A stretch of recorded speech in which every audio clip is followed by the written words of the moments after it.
มักสงค้าเป็นตีเป็นตั้งได้เพิ่นว่าน้ำมันในกาแห้งน่ะค่ะเนาะเพิ่นโกมตันใดน้ำมันเพิ่นเอาเงินก็เจียนแถวก็ซื้อน้ำมันในเป็นยิดเป็นทรายค่ะเนาะในเมืองไทยเขาซื้อในค่ะเนาะบางตีบางตั้งค่ะเนาะเพราะตอนดาในเมืองไทยได้ส่วมปั๊มน้ำมันก็ค้ำหันว่าคนก็เจียนแถวซื้อมันนำค่ะเนาะก้อยกันน้ำมันในมันกาค่ะเนาะก้อยกาเมืองไทยในเพิ่นมีที่ผลิตน้ำมันค่ะเนาะตั้งข้างตั้งที่ภายกว่ามือในเป็นที่ผลิตน้ำมันค่ะเนาะที่เขาไถในพี่น้องเขาในครับเพิ่นมีโรงการน้ำมันเมืองไทยค่ะเนาะนะครับ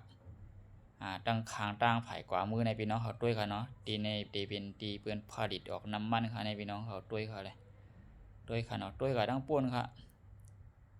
ตั้งข้างผังกว่ามือนี่ค่ะเนาะเช่นนะครับเป็นที่เพิ่นผลิตเฮ็ดน้ำมันค่ะเนาะ